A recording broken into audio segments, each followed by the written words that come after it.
2019년을 은혜 가운데 마치게 하신 하나님께 진심으로 감사드립니다. 우리 미리 감사의 박수 하나님께 한번 올려드리도록 하겠습니다. 그래요. 제가 오늘 진짜 감격적인 말씀을 준비했어요.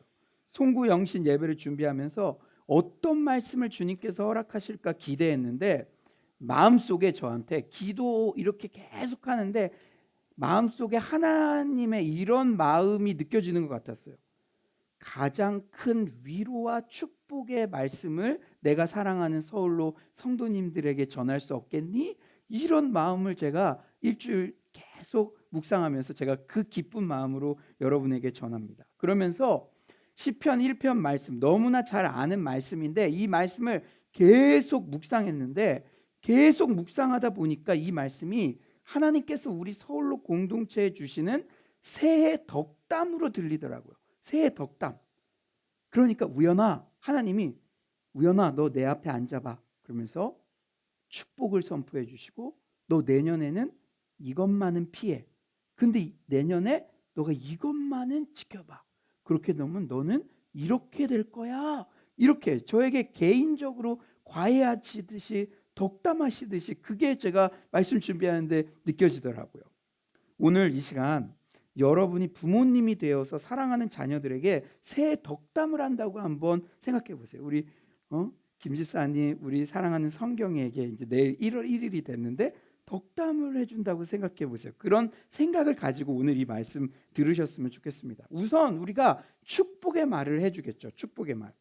그런데 하나님께서도 시편 1편에서 우선 우리 존재 자체가 복이라고 이렇게 축복해 주십니다. 1절에 복을 따라가는 사람은 이렇게 살면 복이 임할 거야 이렇게 말씀하시지 아니하시고 1절에 뭐라고 합니까? 복 있는 사람은, 복을 추구하여 복을 막 쫓아가는 사람이 아니라 존재 자체가 복 있는 사람이라는 것이죠. 복이 머물러 있는 사람, 복이 동현이 복 있는 사람. 복이 어디 갔을까? 나 잡아봐라 했더니 동현이에게 딱 있구나. 저 복 있는 사람. 존재 자체가 복이라고 우리에게 축복해 주고 계시다는 거예요. 어느 곳에 가든지 내가 가면 화를 복으로 바꿀 수 있는 그런 사람이죠. 하나님께서 아브라함을 부르실 때도 창세기 12장 2절에 이렇게 축복하세요. 내가 너로 큰 민족을 이루고 내게 복을 주어 내 이름을 창대하게 하리니 너는 복이 될지라. 아멘이십니까? 너는 복이 될지라. 너가 복 자체니까 초막이나 궁궐이나 내가 가는 곳은 화가 변하여 복이 된다는 것이죠. 요셉도 마찬가지였죠. 요셉 자체가 형통한 자, 복 자체였으니까 그가 보디발의 집에 있든지 감옥에 있든지 요셉이 있는 곳이 복된 곳으로 바뀌지 않았습니까? 아멘이십니까? 소유냐 존재냐, 내가 소유한 돈, 명예, 인맥, 환경 등에 따라 행복이 좌지우지되는 것이 아니라 존재 자체가 복인 사람, 항상 행복하게 넘치는 사람, 그 얼마나 부러운 사람입니까? 여러분이 말하는 소위 금수저 그런 사람보다 더 부러운 사람이잖아요. 더 부러운 사람. 제가 우리 처남이랑 지난 크리스마스 때 집에서 이렇게 교제를 나눴는데요. 본인이 솔직하게 얘기 나누더라고요. 이 자기가 셀러리맨으로 살다 보니까 때때로 조물주보다 건물주가 위인 것 같다고 그렇게 얘기를 하더라고요. 건물주 자녀가 그때는 어떻게 저렇게 노력도 안 하고 뭐 저래 그렇게 생각할 때 있었는데 좀 시간이 지나니까 결혼하고 자녀가 생기니까 솔직히 막 그런 말을 하더라고요. 지금 이 시대는요, 어떤 소유에 따라서 행복이 결정될 것처럼 수많은 메시지들이 우리에게 강요까지 하고 있어요. 강요하는 것 같아요. 그런데 존재 자체가 복인 사람이라고 우리에게 선포하고 계시다는 것입니다. 실제 오늘 본문 1절에 복이 있다라는 단어는 듣는 사람으로 하여금 부러움을 불러일으키도록 하는 상태를 묘사할 때 사용해요. 그러니까 이 단어는 항상 주위의 사람들이, 우리 교회에도 많은 사람들이 있는데 딱 관찰을 하고 나서 결론, 그러므로 그분은 참 복이 있구나 이렇게 부러워서 결론적으로 정리해주는 그런 말이 바로 복 있는 사람, 이런 문구라는 거예요. 즉 관찰된 사람이 얼마나 부러운지를 드러내주죠. 그 사람이 참으로 행복하며 축하받을 만하고 복스러움을 말해줍니다. 사랑하는 여러분, 명심하십시오. 하나님께서 오늘 이 시간 우리 서울로 성도님 한 분 한 분을 이렇게 부르고 계시는 줄 믿습니다. 너는 복 자체야. 너는 어디에 가든지 어떤 일을 하든지 복이 될 거야. 이 시간 좌우에 한번 이렇게 인사해 볼까요? 성도님은 우리 교회의 복 자체입니다. 이렇게 인사해 볼까요? 성도님은 우리 교회의 복 자체. 예, 우리 존재 자체가 복이니까 우리 서울로 교회는 잘 될 일만 남은 줄 믿습니다. 예, 우리를 복 있는 사람 이렇게 말씀해 주고 계세요. 이제 덕담을 해주시면서 마치 우연아 너 2020년 이것만 안 하면 너 잘 살 수 있어. 이제 복 있는 사람이 하지 않았으면 하는 일들을 얘기해 주세요. 2020년 우리 각자가 다음의 일들을 피하기를 바랍니다. 우리 1절 한번 다 같이 읽어볼까요? 1절입니다. 1절 시작. 복 있는 사람은 악인들의 꾀를 따르지 아니하며 죄인들의 길에 서지 아니하며 오만한 자들의 자리에 앉지 아니하고. 예, 먼저 악인들의 꾀를 따르지 말아야 한대요. 우리 주변에는 소위 처세술, 자신만의 개똥 철학이라 하며 저마다의 행복에 대한 길을 속삭이는 사람들이 많이 있어요. 서점에도 처세술에 관한 책들이 많이 있죠. 하지만 처세술이라는 건 어떻게 보면요, 상황에 따라서 그때그때마다 얼굴을 바꾸라는 거예요. 그거는 성경적이지 않습니다. 복 있는 사람은 그런 말들에 휘둘리는 사람이 아니에요. 오늘 김 집사님 대표 기도했는데 참 공감 가더라고요. 1년 동안 눈물 흘린 적도 있었고 너무 괴로운 적도 있었고, 여러분 가장이라고 남자라고 안 우는 줄 압니까? 그런 시간들이 있었지만 그때 막 얼굴을 바꾸지 않고 고통 가운데도 믿음을 끝까지 지키고 올 연말을 맞이한 것이죠. 사랑하는 여러분, 또한 죄인들의 길에 서지 말아야 한대요. 이 말은 딱히 목적 없는 사람들과 어울리지 않는다는 뜻이에요. 그들은 길목을 가로막고 제각각 서서 한담을 합니다. 그냥 목적 없는 얘기들을 해요.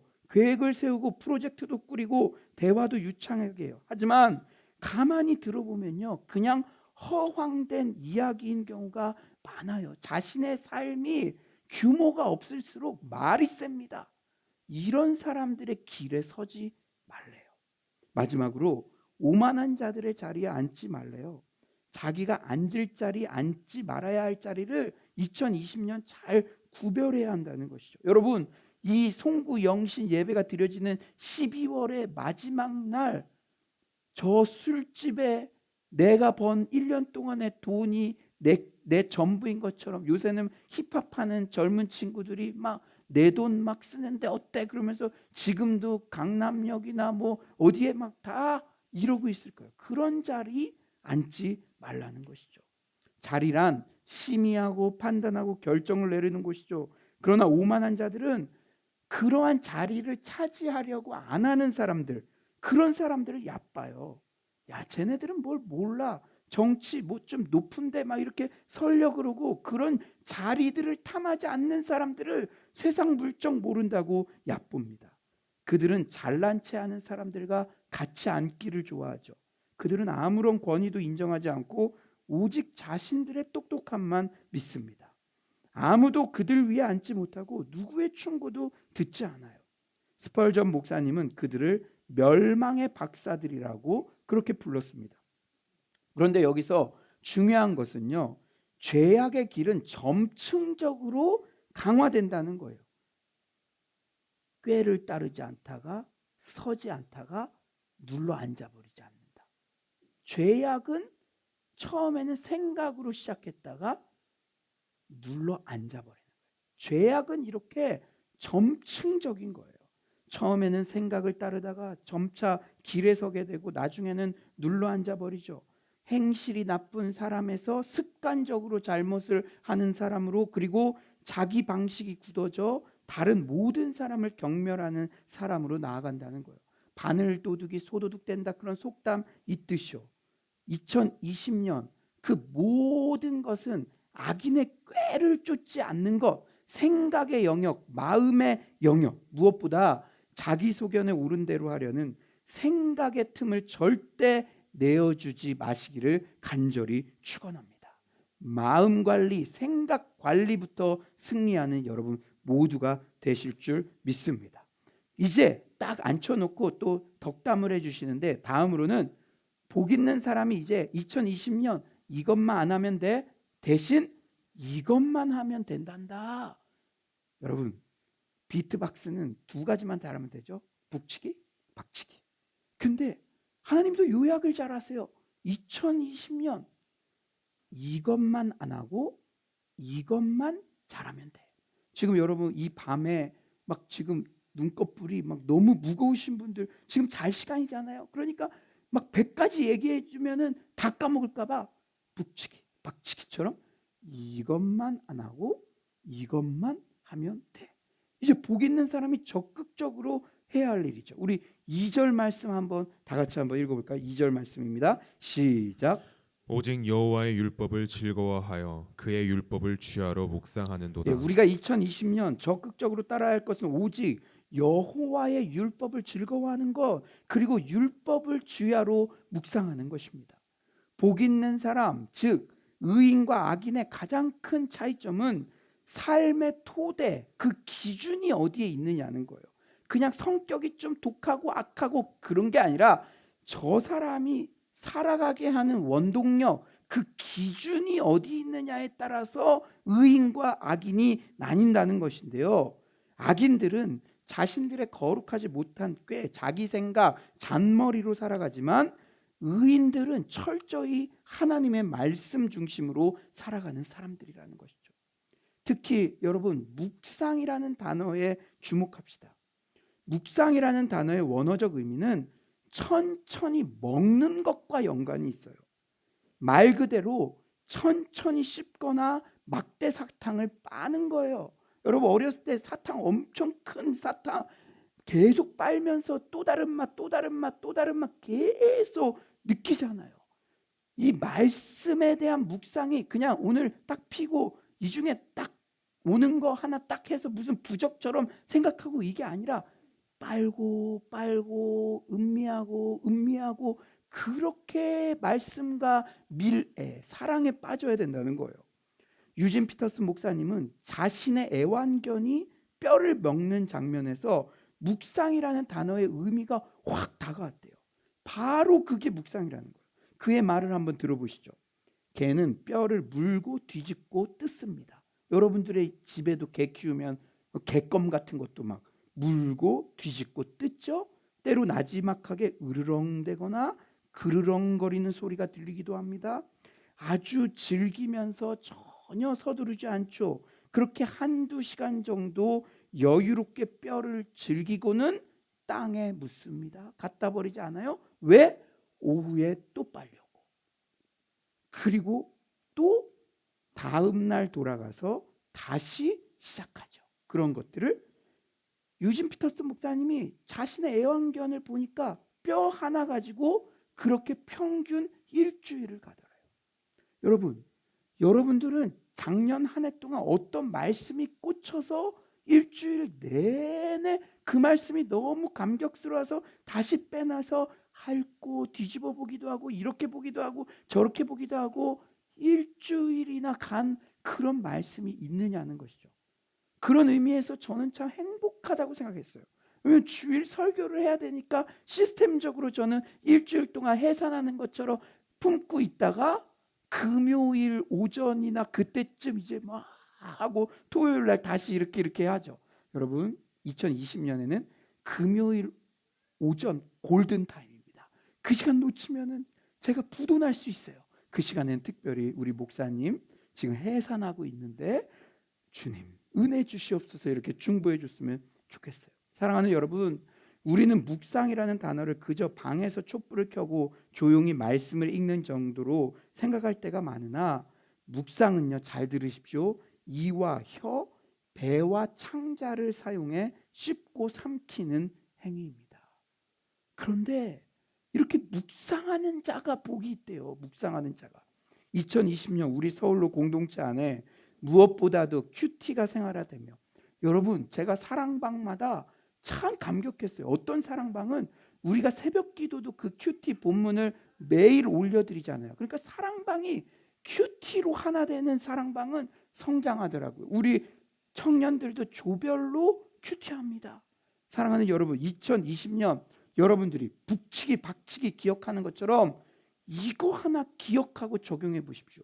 내가 2020년에는 생명의 삶 그 본문으로 큐티하고 매일 우리 밴드에 올라와 있는 그것도 적용해보고 우리 사랑방원들과 나눠보고 한 글자로도 아멘이라도 해보고, 아멘이십니까? 이거 하나 해도 복된 삶을 영위할 수 있을 줄 믿습니다. 그럴 때 송이꿀보다 단 말씀의 참맛에 감동하며 이것이 그러한가 저러한가 밤잠도 설쳐보기도 하고 성경 공부 모임에도 참여하고 말씀을 사랑하게 되는 참다운 묵상이 회복되기를 간절히 축원합니다. 여러분 2020년 뭐만 하자고요? 말씀 사랑하고 묵상만 한번 승리해 봅시다. 이제 다시 덕담을 주는데요. 하나님이 참 친절하세요.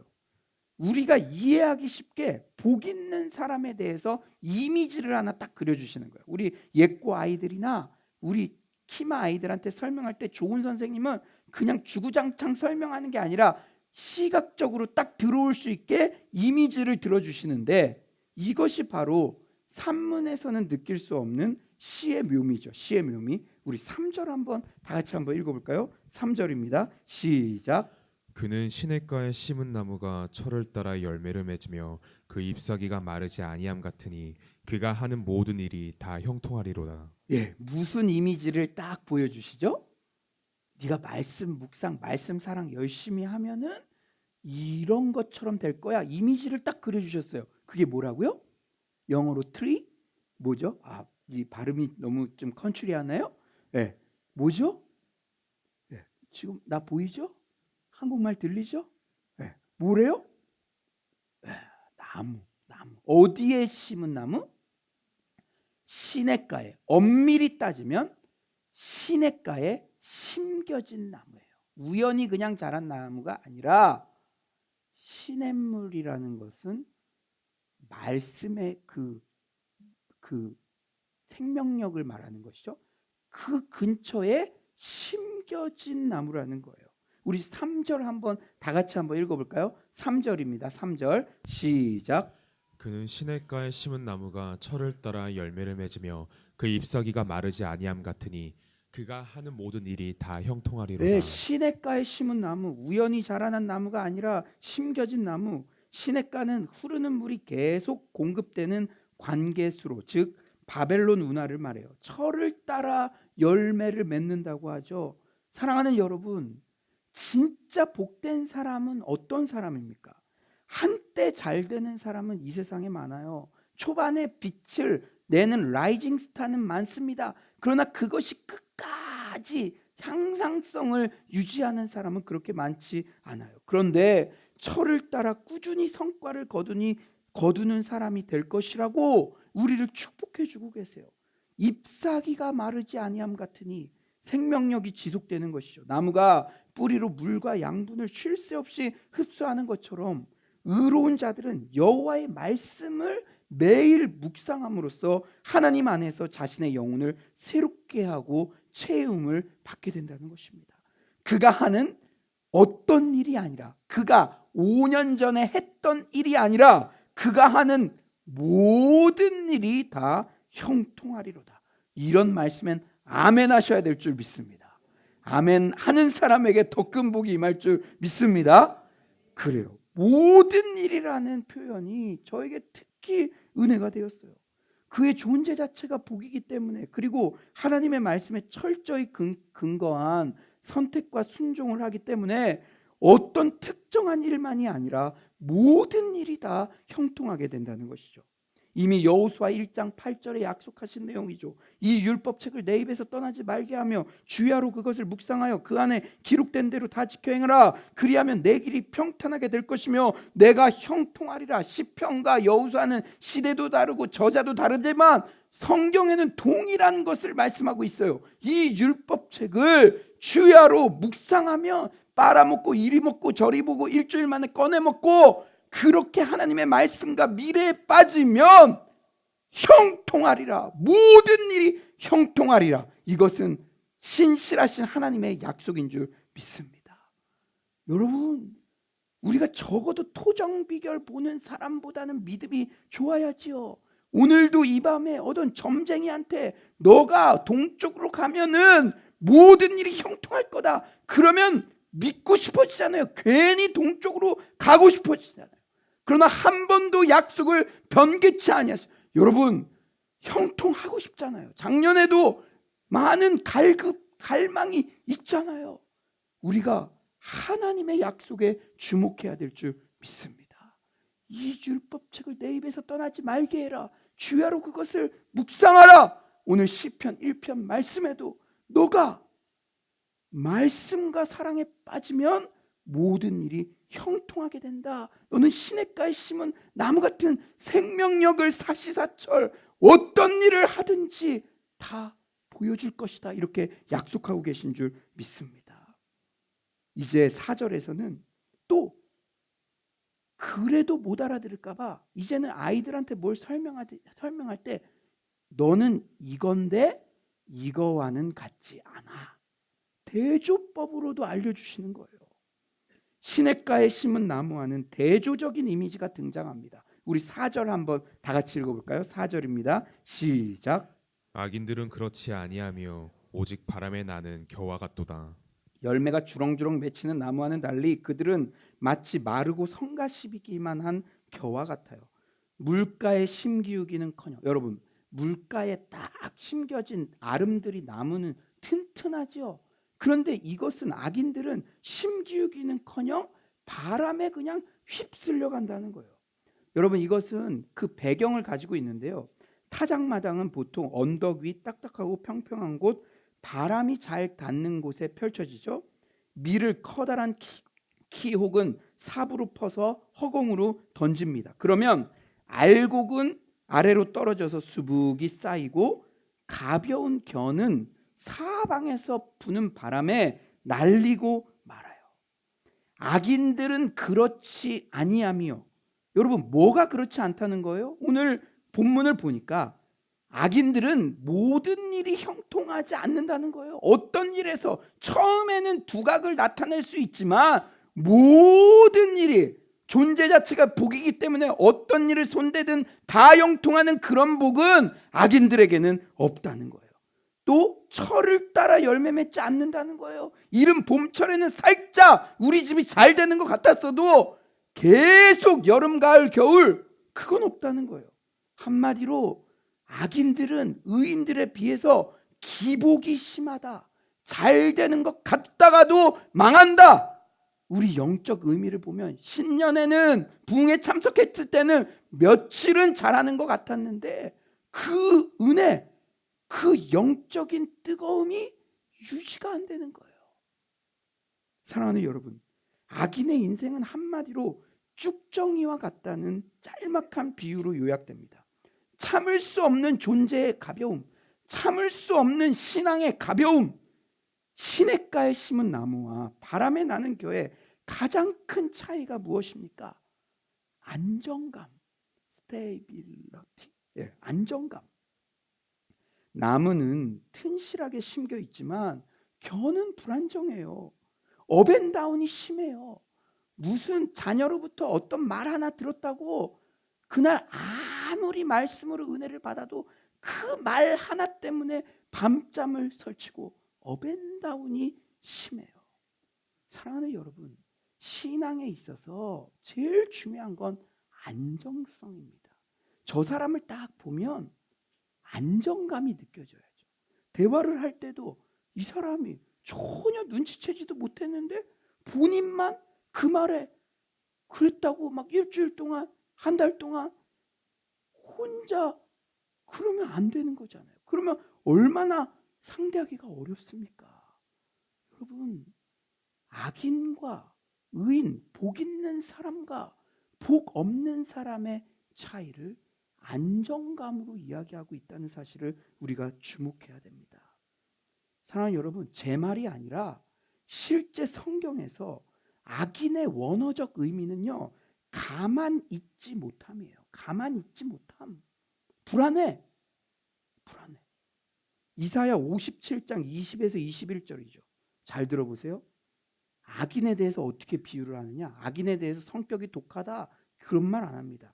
그러나 악인은 평온함을 얻지 못하고 그 물이 진흙과 더러운 것을 늘 솟구쳐내는 요동하는 바다와 같으니라. 마음이 평온함을 유지하지 못하고 늘 요동하는 바다와 같으니라. 21절에 내 하나님의 말씀에 악인에게는 평강이 없다 하셨느니라. 사랑하는 여러분, 악인이요, 오늘 시편 말씀 잘 봐야 됩니다. 무슨 뿔을 달고 오고 그런 게 아니래요.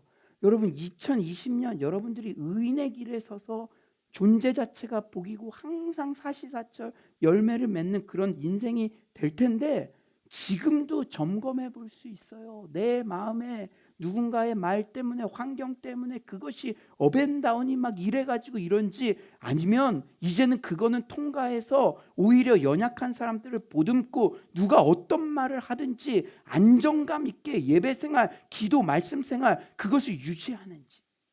사랑하는 여러분, 오늘 이제 15분 남았는데요, 15분 지나기 전에 악인, 의인, 제가 새롭게 깨달았어요. 우리가 일반적으로 생각하는 악인의 의미와 좀 다르지 않나요? 성경에서는 악인, 원어적 의미가 가만히 있지 못함이래요. 안정성이 없는 것. 이런 악인들의 결국은 어떠합니까? 우리 5절 한번 다 같이 읽어볼까요? 5절입니다. 5절 시작. 그러므로 악인들은 심판을 견디지 못하며 죄인들이 의인들의 모임에 들지 못하리로다. 예, 이렇게 영혼의 안정감이 없는 악인들은 바람에 나는 겨 같기 때문에 심판을 견디지 못한다는 것이죠. 여러분, 딱 시냇가에 심겨진 나무는 바람이 아무리 거세게 불어도 딱 있잖아요. 겨들은 훅 불어도 참을 수 없는 존재의 가벼움. 사랑하는 여러분, 제가요, 우리 청년들 사역을 하다 보니까 저의 늘 숙제는 주일날 뜨거워요. 오늘도 특송하는데 얼마나 뜨겁습니까? 그리고 제가 청년 연합 사역을 하니까 그 각 교회에 난다 긴다 하는 청년들을 교제하거든요.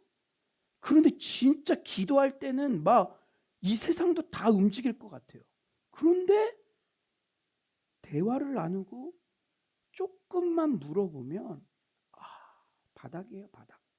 바닥이에요.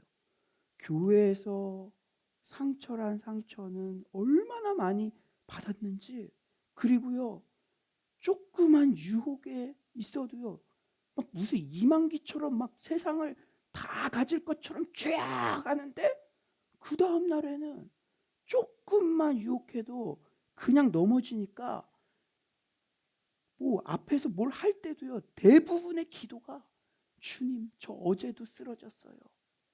주님, 제발 저를 살려주세요. 그렇게. 그래서 제가 어떻게 하면 이 의대받은 것을 유지할 수 있을까? 그게 제 숙제예요.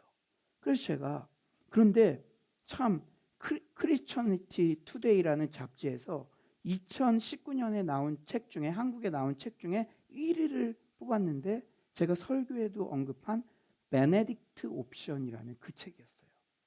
이 유혹 많은 현대 사회에서 어떻게 하면 베네딕트 수도원 같은 수도원 영성을 우리들이 가질 수 있을까? 그런데요, 거기에서요, 진짜 중요한 서약을 했더라고요. 정주의 서약이라는 거예요. 정주의 서약. 당시 사꾼 수도승들이 많았대요. 수도자들이 많았대요. 그러니까 이곳에 가서 이 돈 받고 저곳에 가서 저 돈 받고, 바울도 그런 사람이 있었다고, 거짓 교사들이 있다고 그랬잖아요. 자기 배만 채우는 그런 사람.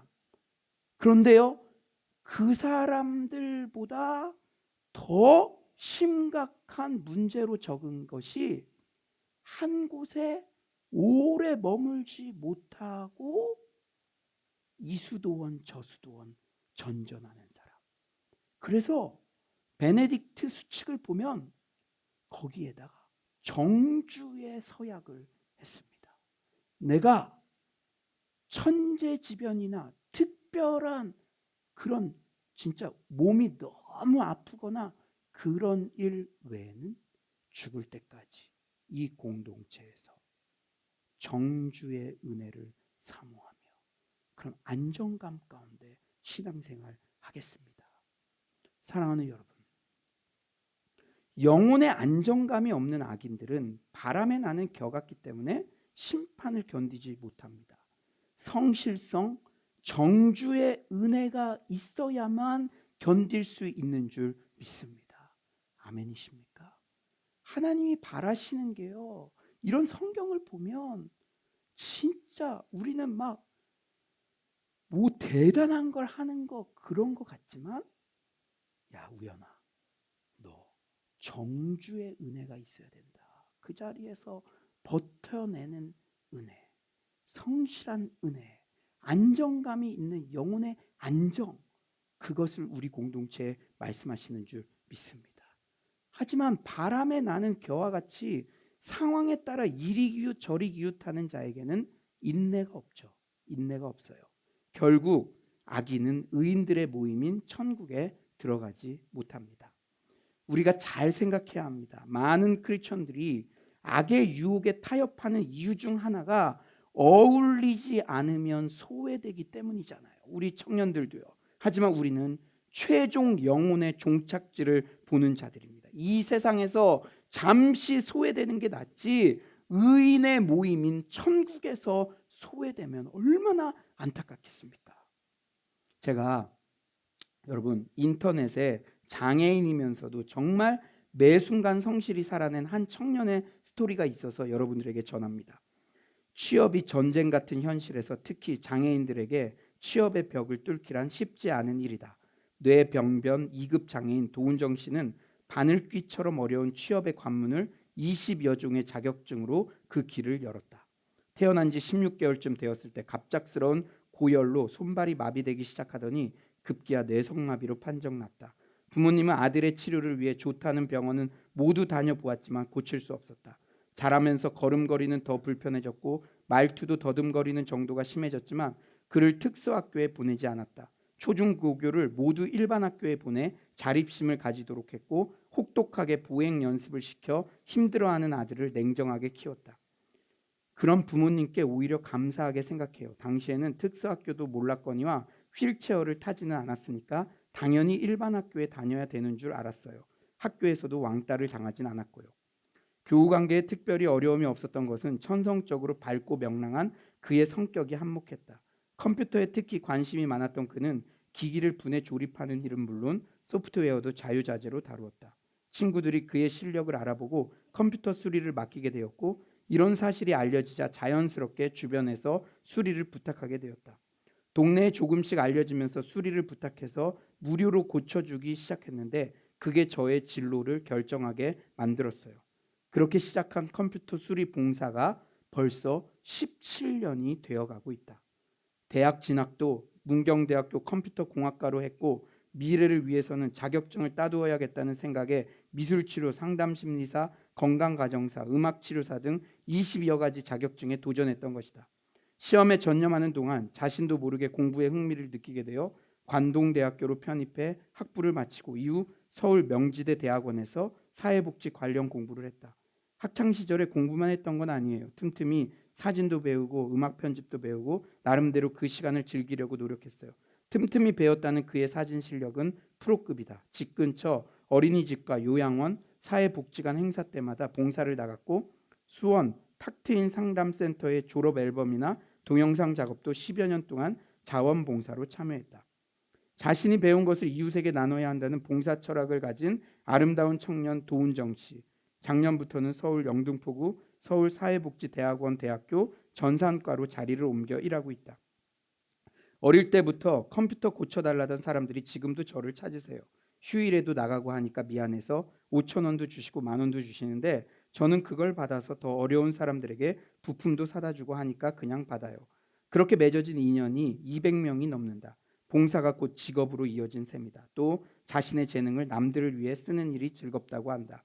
퇴근하면 용산 전자상가 내 지인 사무실에서 컴퓨터 관련 일을 한다. 한 달에 하루 정도만 쉬고 나머지는 모두 컴퓨터 수리나 행사 촬영 등 다양한 방법으로 자신의 재능을 이웃에게 봉사하며 산다.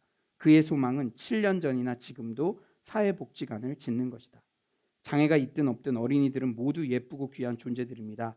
장애를 가진 아이들이 차별받지 않도록 평등한 교육 기회를 주고 싶어요. 서로 미워하기보다 나보다 남을 먼저 생각하고 또 자신 스스로가 중요한 존재라는 것을 알게끔 도와주는 일을 평생 하고 싶습니다. 장애가 절대 장애가 되지 않는 도윤정 씨는 자신을 끊임없이 변화시키고 배우는 마음가짐을 가진 겸손한 사람이다. 나보다 어려운 이웃을 돕는 것 그리고 그것을 생활 속에서 실천하며 산다. 그의 10년 후가 더 기대된다. 저는 이런 청년의 모습이 겨와 같이 가볍지 않고 시절을 조차 과실을 맺는 시냇가에 심겨진 나무의 모습이라고 생각합니다. 이제 6절은 이 시의 전체 결론이죠. 의인들의 길은 여호와께서 인정하시는 길입니다. 사랑하는 여러분, 주님이 기억하시면 족한 거예요. 우리가 아무리 화려한 1년을 보내더라도 주님이 기억 안 해주시면 소용없이 헛산 것이고 세상 사람들이 볼 때는 초라해 보여도 주님이 인정해 주시면 그게 진정 가치 있는 것인 줄 믿습니다. 이제 말씀을 정리하겠어요. 오늘 본문을 묵상하면서 제가 큰 감동이 있었습니다. 서두에서도 말씀드렸지만 하나님 앞에서 개인적으로 새해 덕담을 듣는 느낌이었어요. 우연아, 너는 복 자체야. 2020년 너의 삶의 캐논, 그 기준을 정확히 해야 한다. 사람의 꾀가 아니라 오직 하나님의 말씀 중심으로 살아가야 한다. 말씀을 사랑하여 주야로 말씀을 묵상하는 일에 전심전력하길 바란다. 그러면 시냇가에 심은 나무처럼 봄, 여름, 가을, 겨울 사시사철 흘러넘치는 삶, 풍성한 열매 맺는 형통의 삶을 살 수 있을 거야. 이 새해 최고의 덕담을 우리 서울로 공동체 성도님 한 분 한 분에게 모두 해주시는 줄 믿습니다. 그런데 오늘 시편에서 말하는 복 있는 사람, 의인은 주님의 말씀이 그 내면 속에서 완전히 용해된 사람이에요. 새 언약의 약속이 그 안에서 완전히 이루어진 사람입니다. 오버랩되는 분이 있지 않으십니까? 그렇죠. 이 시편이 지향하고 있는 이상적인 존재는 결국 예수 그리스도십니다. 2020년 우리가 한 가지만 명심합시다. 오직 여호와의 율법을 즐거워하여 그 율법을 주야로 묵상하는 자로다. 작은 예수로서 오직 말씀 중심으로 살아감으로 시절을 조차 과실을 맺는 풍성한 삶, 복된 삶이 서울로의 모든 성도님들의 삶 속에 넘쳐나시기를 간절히 축원합니다.